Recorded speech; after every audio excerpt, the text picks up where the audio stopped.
Happy Thursday. Thursday. It was like thirsty as you took a drink.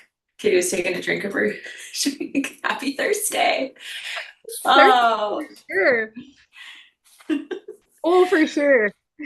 oh, for sure. Oh, I'm from Minnesota and Katie's from Oregon, in case you didn't know. Betcha. Bet I am. Oh, for sure.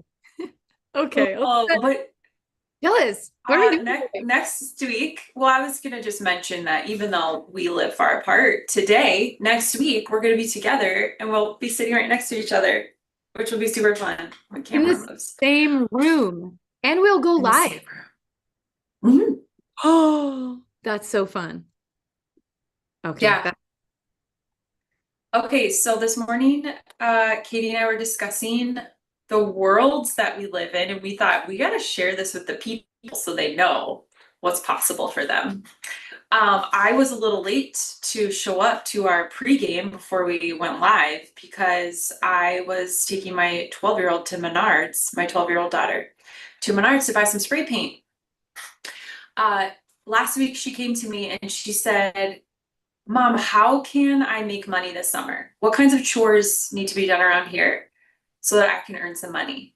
And I'm like, oh, I like it. I like the initiative.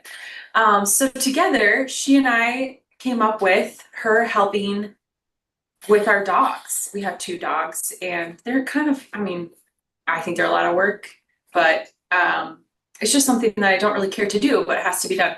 So even though it's summer break and she doesn't have to get out of bed, she sets her alarm so that she can get up out of bed at 7:30 a.m. to go and let them outside and give them food and water and then let them run around. Then she takes them out to their outdoor kennel and gives them a treat, puts them away for the day, get some fresh water. That's how she's going to earn money this summer, is taking that off my plate. Dude. And the other thing is that now that she's got her mind on the dogs, she is coming up with ways to stay busy and creative. Now that she's out of school. So she asked me if I'd take her to Menards and buy her some spray paint so she could paint the dog dishes. She wants to paint them, they're metal. So we had to do a little research to see what could we paint them with.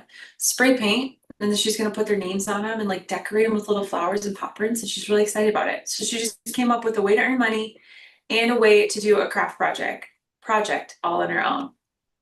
Unbelievable. This is so crazy because when we got on, I was in the middle of answering my youngest about something she asked me. And this is what prompted Alyssa to tell this to me. That is so rad. Okay, can we just for a second? Your child is initiating making her own money by working. She did not come to you and be like, hey, can I have some bucks? She came to you and was like, tell me what it's going to take for me to earn some dollars around here. It's so cool. And now, win win, you don't have to do it. You can go get a better return on investment on your time doing something else. Hello, such a win. And then she's being responsible and enjoying it, probably getting to know the dogs better, which is cool because they are part of your family, whether you like it or not. And we all have feelings about our dogs. Can I get an amen? And she then y'all pay attention to this. The responsibility sparked the creativity. It's not the other way around. Her feeling her significance in doing the gig was like, then she was like, wait a minute, I'm about to be bored. I should solve that for myself. First of all, how cool. And then I want to be creative about the job I already do. That is epic. Ridiculous. Okay. So Alyssa told me that because when we jumped on here to talk today, um, I just had a panic attack. I was like, am I muted? I just had a nightmare from the other day for a second, real quick. My brain was like, wait a minute, are we recording this? Okay, we're good. Um, when we got on here today, I had to finish a conversation with my 6-year-old who just walked into me. She was wearing a unicorn onesie, like a fleece that covers her feet. She's 6, and her favorite thing in the whole world, she calls it a twinsy. She has 2 right now. She wears them till they're disgusting, and then we wash them, and then she wears them till they're broken, and then we ask Holy Spirit to help us find the next one. This one is a unicorn one, her twinsy. And she came and said, Mom, is there another way that I can earn some time playing Minecraft? And I was like, talk to me. She said, well, I get to play because I stayed in bed all night, but the kids also, the big kids get to play when they finish all of their morning jobs without you asking them. So is there something I can do?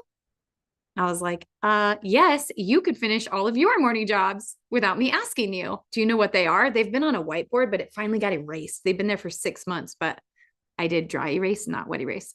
So they're all messed up. I was like, do you know what's supposed to be on the list? She was like, no, I don't think I know. And I was like, you get them all checked off. You can earn more Minecraft time. She's like, I don't know what's on the list. I was like, who do you think knows what's on the list? She's like, Bub and Suki. So she went to ask her siblings to make her list and check off her morning chores. Our children, I told Alyssa that, and then she was like, here's what's happened in my house.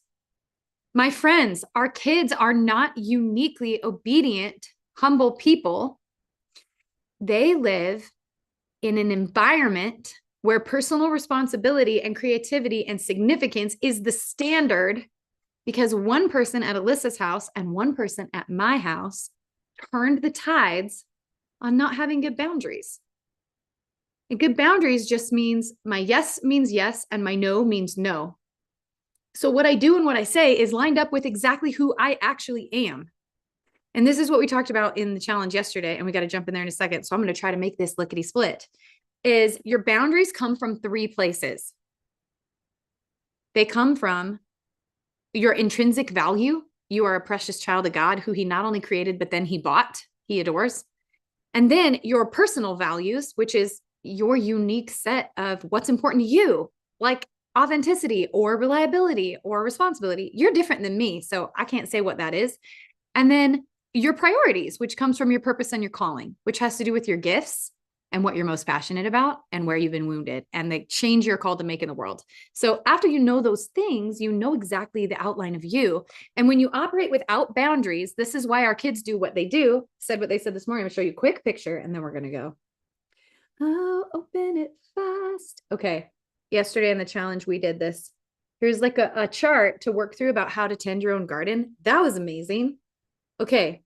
But here's what people without boundaries operate like. They operate like noodles. And noodles are squishy and wiggly, and they can be close and intertwined, and they can mingle, and they are a lot of fun, but they do not make an impact.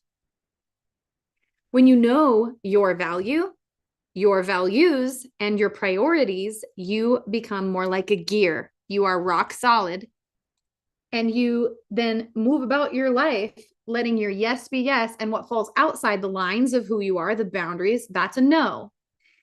And what happens is we gain traction against the people around us. And now the traction, at first you're going to hear it go clink, chink, and you're going to see sparks flying. And then you want to back down and say no, because you don't like the way the rub feels. That's why we don't do our boundary work. The problem is if I say yes when I mean no, and I say no when I mean yes, you can't even see who I am. There is no definition to me.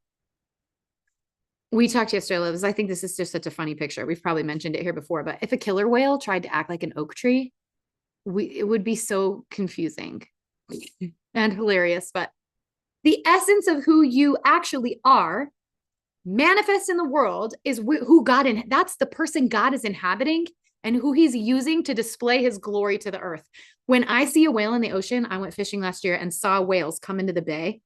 My heart immediately starts pounding and I take a huge, automatically, my response is, because I'm seeing a creature that God made. His blueprint is on it. His handprint is on that animal. That's how it is with who you are. He made you exactly a certain way. And when you live that unapologetically, the rub happens with people around you and traction happens instead of noodly closeness that is very fuzzy and confusing. Are you getting what I'm saying? The work between your people pleasing and your foggy confusion and your frustration and exhaustion and knowing who the heck you are and what you're here to do and living on purpose every day, the bridge is called boundaries. You got to do your boundary work. So I hope that encourages you. If you've been thinking you're on the right track doing boundary work, I'm telling you today that you are. If you want to get into the challenge, we're going to do some coaching on boundaries today. We're going to talk about the life cycle of a boundary today and the journey someone goes on, what it looks like to get from here to there. Okay. Oh my goodness. If you need that, the link is in the description and we would love to see you. We still have one space and we would love for it to be yours. We're going to take you so far this week and you can listen to all the replays and get the coaching you need before this week is over. Okay. That was the fastest wrap I can do. I am not going to ask Alyssa if she has final thoughts because I can see it on her face. She does not. We are going to stop right there. You betcha. And see you tomorrow morning, 9 a.m. PST, right here for